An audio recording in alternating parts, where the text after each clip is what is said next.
सादर प्रणाम। आज हम एक बहुत सुंदर विषय पर चर्चा करेंगे। विषय है नाम जप करने वाले साधक के जीवन में आने वाले 3 अनुभव।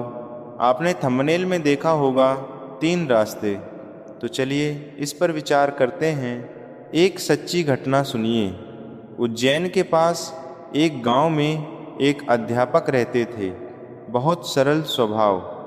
वे प्रतिदिन नाम जप करते थे, पर उनके मन में एक जिज्ञासा थी, इस साधना से जीवन में क्या परिवर्तन आते हैं।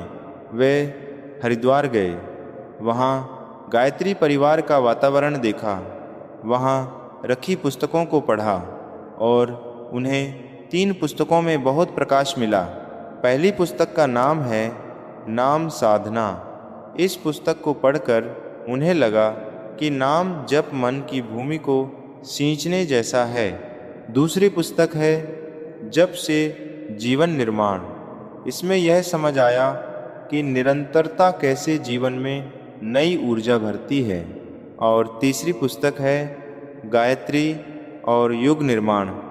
इसमें यह भाव मिला कि जब हमारा साधना का प्रकाश बढ़ता है तो वह आसपास भी प्रकाश फैलाता है।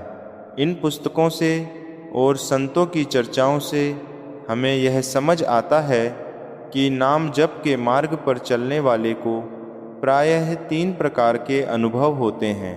पहला अनुभव विश्वास का। शुरुआत में मन में प्रश्न आते हैं, क्या यह हो रहा है, इसका प्रभाव क्या है। इस समय पुस्तकों में बताया गया है कि श्रद्धा को संभाल कर रखना चाहिए। जैसे किसान बीज बोकर रोज उसे देखता नहीं, बस पानी देता है, वैसे ही साधक को भी फल की चिंता छोड़कर जप करना चाहिए। अध्यापक ने भी यही किया। उन्होंने निश्चय किया कि मैं हर दिन थोड़ा समय निकालूंगा। धीरे धीरे उन्होंने अनुभव किया कि मन पहले से शांत रहने लगा। घर में संवाद मधुर हुआ, नींद अच्छी आने लगी। कुछ समय बाद दूसरा अनुभव आया धैर्य का। जीवन में व्यस्तता बढ़ी, जिम्मेदारियां बढ़ीं। मन कहता आज समय नहीं है। इस स्थिति में गुरुदेव के साहित्य में यह प्रकाश मिलता है कि थोड़ा ही सही, पर नियम बना रहे तो वह बड़ा सहारा बनता है। अध्यापक ने भी थोड़ा समय निकाला और उन्होंने देखा कि दिन भर के काम में पहले वाली थकान नहीं रही। चेहरे पर एक प्रसन्नता रहने लगी। लोग भी पूछते, आप में यह शांति कहाँ से आई। और फिर आया तीसरा अनुभव समर्पण का। एक बार गांव में प्राकृतिक स्थिति के कारण सबके घरों में समस्या आई, अध्यापक के घर में भी। उस समय मन में प्रश्न उठा, अब क्या होगा। इसी समय उन्हें उन पुस्तकों की एक पंक्ति याद आई, जो भी परिस्थिति आए उसे स्वीकार करके सेवा में लगे रहो। अगले दिन उन्होंने रोने के बजाय गांव के लोगों की सहायता की, जो बन पड़ा किया, और साथ मन में नाम जप चलता रहा। कुछ समय बाद स्थिति सुधरी और अध्यापक ने अनुभव किया कि उनके जीवन में पहले से अधिक शांति और संतोष आ गया।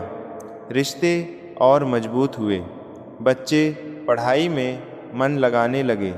लोग पूछते, यह परिवर्तन कैसे। वे कहते, मैंने बस पुस्तकों से सीखा और जीवन में उतारने का प्रयास किया। अब हम चर्चा करें तो हमें क्या समझ आता है। पुस्तकों और विद्वानों की चर्चा से हमें 3 बातें सीखने को मिलती हैं। पहली, जब मन में प्रश्न आए तो उसे विश्वास से भरिए।